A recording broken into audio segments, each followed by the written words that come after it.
네, 안녕하십니까. 2월 5일 유명수의 강펀치 시작하겠습니다. 자, 오늘은 목요일이고요. 목요일에 초대 손님이시죠. 김영주 전 민주당 의원님 나오셨습니다. 큰 박수로 환영합니다. 반갑습니다. 예. 안녕하십니까. 날이 좀 따뜻해진 것 같은데. 네, 어제 입춘도 있었는데 뭐 아무래도 겨울바람 속에서도 봄바람이 슬쩍슬쩍 이렇게 보여지는 느낌입니다. 그래서 아직까지는 차가운데 낮도 조금 길어진 것 같고 왠지 약간 봄 기운의 마음이 약간 설레는 그런 부분도 있습니다. 지금 봄바람 얘기하시니까 불현 때 딱 떠오르는 생각이 하나 있네요. 네. 예전에 그 민주당 문재인 대통령이 대표 시절일 때 그 최고위원회 하면 봉숭아학당이라고 그랬잖아요. 네. 그때 정청래 의원이 최고위원이었고 주승용 최고위원인가요? 호남에 계셨고 그리고 유승희 그 최고위원도 계셨어요. 예. 근데 거기서 서로 모욕한다고 막 박차고 나가고 문재인 대통령이 막 자리 잡고 막 이랬잖아요. 이 좋은 분위기를 그런 식으로 근데 그 당시에 유승희 의원이신가요? 그분이 봄바람에 희날이 노래를 불렀어요. 그때. 그게 그 생각이 막 납니다. 그거는 식민지 하에서의 봄바람이라서 그게 지금 우리 분위기하고는 전혀 안 맞죠.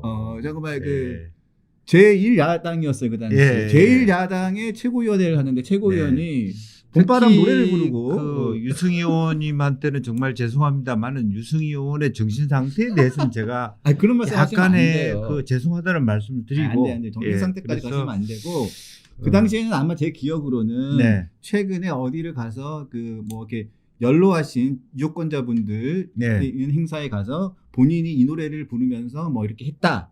뭐 그런 얘기를 했던 것 같아요. 그러면서 그 노래를 한 자락 자기가 여기서 읊어보겠다. 뭐 이런 취지였던 것 같습니다. 정신적으로 문제 있는 거 아닙니다. 저는 개인적으로 그렇게 약간 아닙니다.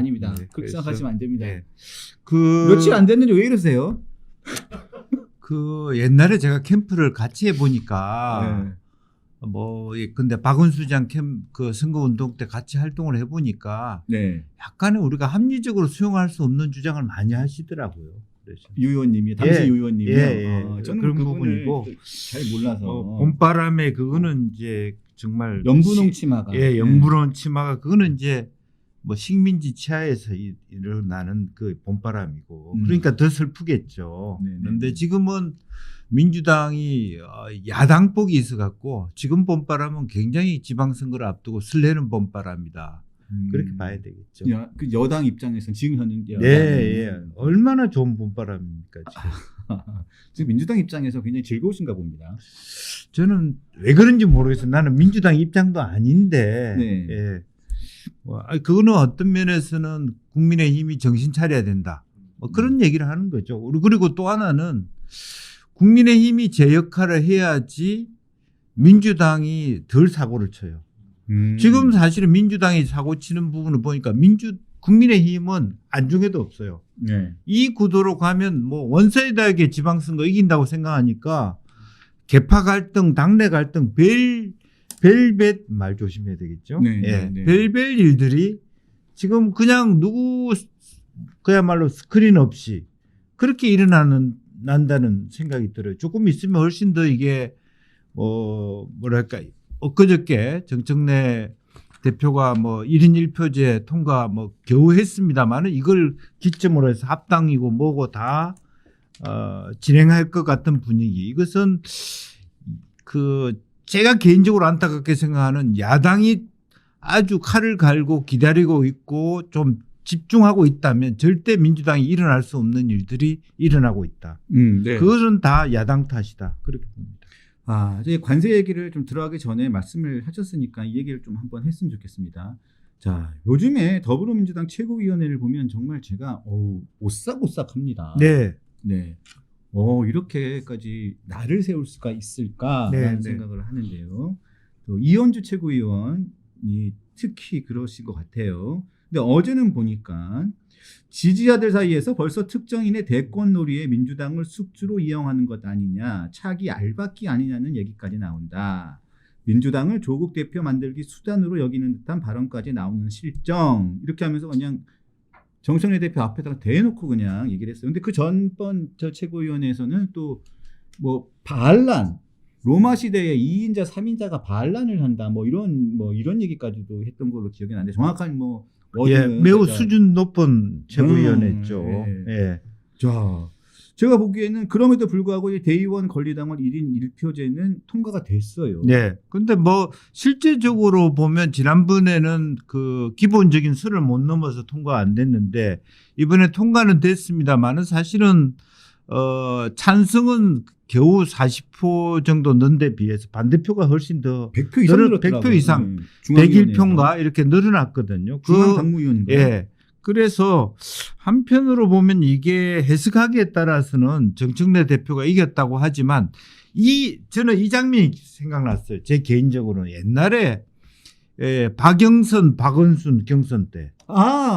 예. 그때 제가 이제 박영선 캠프에 있었거든요. 네. 있었는데 민주당 당원들의 동원을 엄청나게 했어요. 그래서 네. 우리는 이겼다고 생각했는데 그 개표를 해보니까 우리 당원들이 데리고 온 자식들이 다 박원순을 찍어가지고 졌던 그런 아픈 기억이 납니다. 그래서 지금 현재 1인 1표제라고 통과됐다고 원사이드하게 정청래가 이루어졌냐 그건 모르겠다. 그런 생각도 들어요. 이제 남아있는 것은 뭐 어떤 언론에서는 이렇게 평가를 하더라고요. 지난번에 보궐선거 최고위원 보궐선거에서 친청계가 2명이 당선이 되면서 1승. 그런 다음에 이번에 1인 1표제 어쨌든 간에 1승으로 이기든 3대1, 1대0으로 이기든 3대1로 이기든 뭐 이기는 건 이긴 거다. 정청래 대표가 얘기를 했다고 하는데 그래서 여기 2승 이게 있는데 이제 나머지 남아있는 게 합당이잖아요. 합당을 전당원 여론조사 뭐 전당원 투표 이걸로 지금 정청래 대표는 이거를 논의하겠다는 입장인데 제가 물어보니까 전당원 투표에서 통과가 되더라도 또 중앙위에 또 한 번의 관문이 남아 있더라고요. 그러니까 중앙위에서 지난번 1인 2표제가 한 번 좌절된 것처럼 그런 식으로 꺾일 가능성도 저는 기본적으로는 정청래 대표가 머리가 좋다고 생각해요. 왜냐하면 의제 자체가 민주당 당원들 입장에서 어차피 가야 될 길이에요. 가야 될 길이야. 그렇기 때문에 예를 들면 민주당 입장에서 합당되는 게 좋죠. 정계 개편에서 예를 들면 국민의힘은 이준석 대표하고 다른 정당인데 민주당은 한 당으로 국민의 조국혁신당을 통합해 가면 훨씬 더 공천하기도 쉽고 지역에서 2대1 구도로 하면 이기기도 더 좋고 원사이드하게 이길 수 있는 개념이라서 그런 면에서 보면은 유리한 지점이거든요. 이것은 당내의 계파의 이해 갈등을 떠나서 생각하면 민주당 당원들이 반대해야 할 사람이 있어요. 반대할 일이 아니라고. 또 1인 1표제도 마찬가지로 국민의힘도 하는데 민주당 안 할 게 있어요. 저는 개인적으로 반대입니다만 흐름이 그렇다면 그걸 굳이 반대해야 될 명분은 별로 없는 의제라. 그런 의미에서 정청래 대표가 갖고 있는 그 의제 자체는 상당히 물 흐르듯이 가면 가는 거예요. 다만 그 의도를 우리가 의심하는 거죠. 의제 자체는 민주당이 내 당원인데 조국혁신당 반대할 당원들이 누가 있겠어요. 그런 의미에서 유리한 지점인데 제가 아까 얘기한 것은 박영선, 박원순 얘기한 거는 합당 다 해놓고 1인 1표 다 해놓고 정청래 대표가 지른 수 있다. 그런 거죠. 저만 하더라도 투표 안 했습니다. 당원인데도. 그런데 침묵하는 다수들이 어디를 생각하느냐가 남아있는 거다. 지금 현재 겨우겨우 통과하는 게 간당간당하게 통과하잖아요. 그러니까 침묵하고 있는 다수가 과연 이걸 곱게 보느냐 아니게 보느냐 그런 것이 아직도 남아있다는 것이고 예를 들면 조국혁신당과 합당했을 때 뭐 친문 진영이라고 할 수 있고 친노 진영이 뭐 당내에 당원으로 더 많이 들어왔을 때 그 사람들이 굳이 정청래 고맙다 정청래 찍을까요? 나는 꼭 그렇지는 않다는 부분이 남아있다는 거죠. 알겠습니다. 민주당이 뭐 사정을 밝으시니까. 그리고 또 예를 들면 예원을 영입함으로 결국 드롭이 됐지만 그런 의도로 갖고 했든 안 했든 호남 전체가 지금 이제 그 지지율이 알다시피 대통령 지지율이 당 지지율이 높다라고 하는 것은 큰 틀에서 다수의 당원들은 말하자면 뭐 김민석이 좋다 나쁘다를 떠나서 대통령의 뜻에 따라갈 가능성도 매우 높은 상태다. 그래서 그런 부분은 굳이 그 대통령과 그 정청래 후보 간의 갈등으로 봤을 때는 아직도 갈 길이 멀다. 지난번에는 정청래 후보 같이 붙었던 후보 자체의 깜냥이라 할까, 이 여러 가지 어떤 그 개인적인 박찬대 후보 자체의 어떤 일반 당원들에 대한 함량의 어떤 부족함, 이런 것들이 상당히 작용했을 수도 있다라는 생각이 듭니다. 네, 알겠습니다. 자, 좀 지켜보죠. 네. 자, 관세 이야기를 간단하게 좀 해보겠습니다. 트럼프가 관세 25% 재인상을 언급한 이후에 정부가 여러 대응을 하고 있는데 좀 굉장히 좀 어려워 보여요. 소득이 별로 없습니다. 그러니까 그 상공부 장관인가요? 누구였죠? 이름 까먹었네. 하여튼 그 장관도 갔다 왔고, 빈손으로 갔다 왔고, 여한구 상업통상부 통상교섭본부장 또 우리나라에 상공부가 있습니까 지금? 통상부인가요? 네. 산업부 장관. 산업부 장관. 그리고 조현 외교부 장관까지 그제가 갔지요. 네. 그럼에도 불구하고 25% 관세는 그냥 그러니까 정확하게 저는 이렇게 생각해요. 그러니까 정부가 더 이상 국회 탓을 해서는 안 된다라는 생각이 분명하게 있고, 그 다음에 이제 국회가 움직이지 않는 상태에서 장관이 간들 아무 해결이 안 된다. 명확한 겁니다. 트럼프 대통령이 정확하게 그게 국회 비준이든 대미 투자 특별법이든 빨리 정리해라. 중간선거 앞두고 나도 힘들어 죽겠다. 그런 SOS를 쳐온 것이기 때문에, 그런 의미에서 정무수석이든 비서실장이 야당 대표를 만나서 뭐 오늘인가 만나요? 조현. 우리 홍익표 홍익병무석하고 정동혁 대표가 11시에 11시에 예정이 되어 그래서 있어요. 저는 오히려 그런 의미에서 굉장히 대통령이 뭐 이거는 여야 갈등이다라고 얘기하시면 안 될 것 같아요. 오히려 진중하게 정무수석이 정말 장동혁 대표에게 합의를 했죠. 여야가 어렵사리 대미투자 특별법 조기에 한다고 했으니까 이미자 의원도 좀 그 기재위원장도 방문하고 해서 야당에게 좀 공을 들여서 그렇게 이거는 여야 간의 충돌이 아니다는 걸 명확하게 할 필요가 있다. 정무수석이나 비서실장이 지금 뭐 특사로 가서 뭐 방산 그게 아니고, 오히려 방산 쪽은 불만이 많더라고. 다 해놓은 걸 뭐 비서실장이 가서 폼 잡냐고. 사실은 그런 얘기도 있습니까? 그런 내부 얘기가 있어. 이거는 방사는 굉장히 시크릿하게 비밀리에 여러 가지 이루어지는데 마치 자기가 하면 되는 것처럼 그런 모양새 취하는 것도 굉장히 리스크가 크다는 거예요. 민간기업에서 잘 하고 있는데.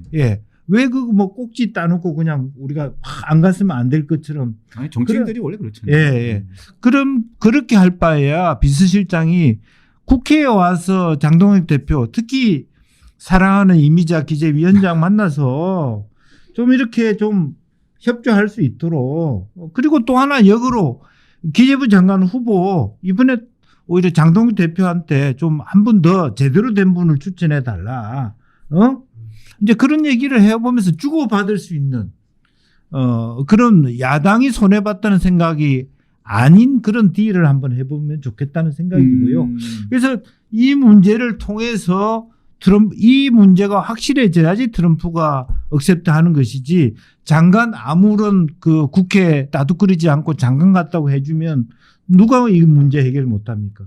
그 당연한 기결이다. 그렇게 봐야 될 것 같습니다. 아니 근데 이 문제는 여러 가지 뭐 정부의 대응이라든가 국회 탓을 하는 대통령에 대한 비판도 있긴 하지만, 이게 근본적으로 보면 이게 너무 트럼프 대통령이 변덕도 심하고. 아니 그거는 우리가 관세 가지고 이렇게 몰라서 그럽니까? 그런데 이렇게 협박하고 하는 게 어디 있습니까? 그렇습니다. 그런 의미에서 야당도 이러한 문제의 어려움을, 트럼프 리스크라는 것이 대한민국만 겪는 겁니까? 모든 전 세계 나라들이 다 겪고 있는 거잖아요, 사실은. 그런 부분에서 대의적인 의미에서 야당도, 장동혁 대표도 말씀을 잘했고 잘하고 있다고 보는데, 좀 통 크게 이 부분은 여야가 우리 국민들의 어떤 또 국가 산업 전체에 대한 부분이니까 협조를 잘해주고 계신다라고 생각하고, 또 그렇게 야당이 손해보는 느낌이 안 들도록 대통령과 여당이 이렇게 조금 더 뭐랄까 기름칠을 해서 부드럽게 예? 그 야당할 맛이 나도록 해주는 게 예의다 그렇게 봅니다. 네. 그 최근에 보니까 인도하고 미국하고 관세 협상하는데 보니 그 부분은 보니까 굉장히 저희가 벤치마킹을 해야 될 필요성도 있는 것 같아요. 네, 그렇습니다. 사실 뭐 인도가 그렇게 외교력이 센 나라는 아닌데 100% 관세였죠. 그런데 그걸 18%가 이렇게 낮췄잖아요. 네, 네. 그게 뭐 러시아산 네. 석유 관련돼 가지고 그걸 안 사고 이쪽으로 하는 그런 것도 굉장히 외교력을 발휘하는. 맞습니다. 그 동안에 우크라이나 전쟁 동안에 인도가 돈을 엄청 벌었어요. 러시아 석유 때문에. 그래서 실제로 보면 솔직히 러시아 애들이 결제 수단을 뭐로 하려고 하냐면 인도 루피아로 하려고 그래요. 루피요? 네. 인도에다 묻어놓은 러시아 돈이 엄청나게 많습니다. 이제 그런 부분들이 있을 정도로 미국이 그걸 모를 리가 없거든요. 이제 그렇기 때문에 그와 같은 딜을 잘 이끌어 왔고 또 비동맹 국가의 주자로서 상당히 우리도 말씀하신 것처럼 벤치마킹 할 필요 있다 그렇게 보여집니다. 네, 알겠습니다.